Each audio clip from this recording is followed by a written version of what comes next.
Okay, so we are now facing to the north. It's going to slowly start increasing our latitude, so we're going to start moving slightly further north. We're going to move 1 degree per second.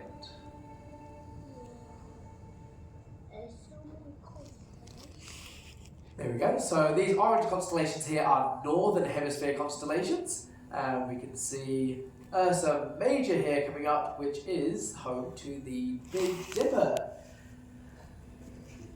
So these are constellations prominent in the northern hemisphere. And then past the Big Dipper, we will have also the Little Dipper. And we're going to bring up this fun red circle again.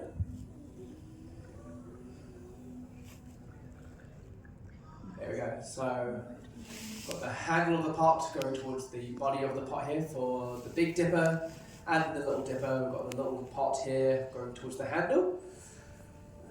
Just stop. As long as you can find the, down this way. There's the handle, then going towards the pot here. As long as you can find the Big Dipper, you know that the Little Dipper is somewhere nearby. Once you've found this one, you can go up towards the very tip of the handle, and the star right at the tip of the handle there is this star Polaris, which is the North Star, and will always be pointing north. So there it is. It's located in the North Celestial Pole. That's the axis around which the Earth is spinning on. For that southern hemisphere clapping trick, that was what that red circle was, but that was the South Celestial Pole.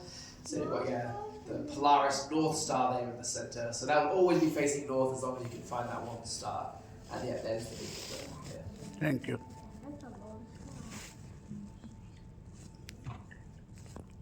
Now we are going to. Oh, that's pretty speedy. Cool. We're going to move back to where we are, and we're going to take out these constellations but keep up the band of the zodiac. Now, the zodiac constellations lie along a special part of our sky called the ecliptic. This is the path the sun moves through over the course of the year, and it's also the same path that the planets take. We're looking over the sky at 1 a.m. tomorrow morning, and at this time we can see Uranus, Jupiter, and Mars all rising up into the sky above us.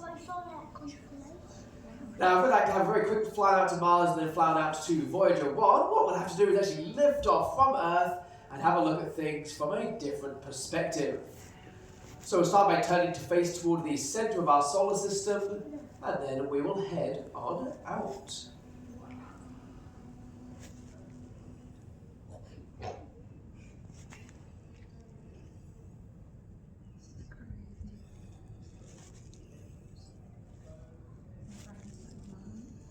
And here we go. So we'll begin by settling above our inner solar system and above the sun there in the center.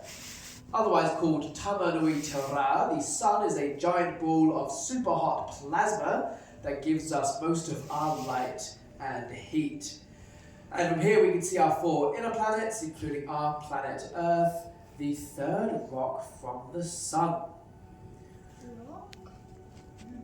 So these are our rocky planets, mostly made of heavy metals, rocks and carbon.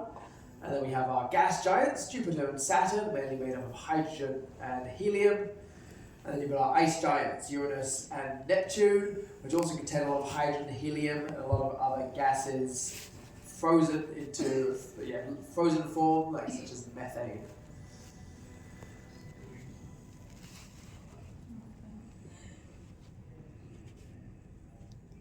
We're going to fly on in and have a look at Mars up close.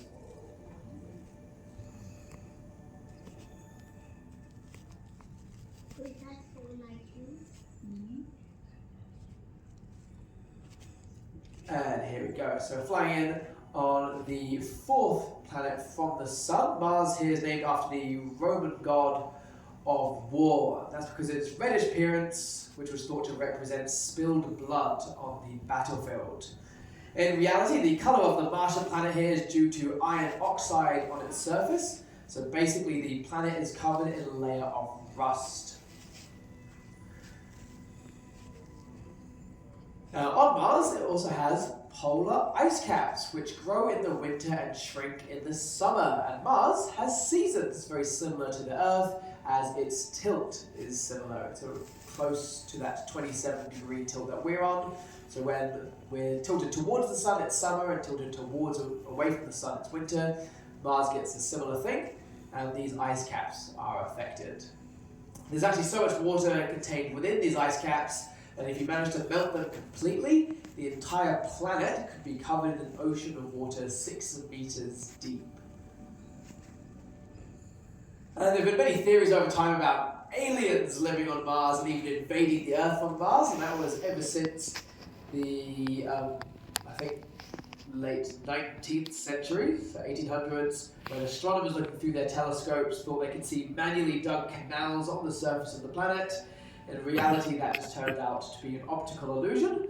But ever since then, there have been many ideas, and although there may not be aliens for sure on Mars, it has been a very popular destination for robots. So still very science fiction. And our most recent one was the Perseverance rover, which should be getting its samples back pretty soon. And there we go, got the sun there in the centre. And I'm now going to bring up the label for Voyager 1, which is, oh yeah, there it is. Very, very far away, and we'll have a look flower and have a look at this spacecraft up close. This is quite an impressive feat of humanity. It's also the farthest we have ever travelled, ever. Of course, no human is actually aboard, but Voyager 1 has been travelling out into space since 1977 and has now travelled a distance of over 24 billion kilometres. Voyager 1 and Voyager 2 were sent out together to initially study the outer planets. They helped to reveal Jupiter's turbulent storms, even some volcanic eruptions on the moon Io, and had a look at Saturn's intricate rings. We're going to get closer. I'm clicking fly to.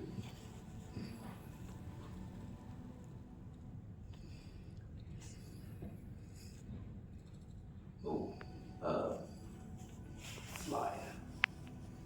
Go. There it comes. Hello.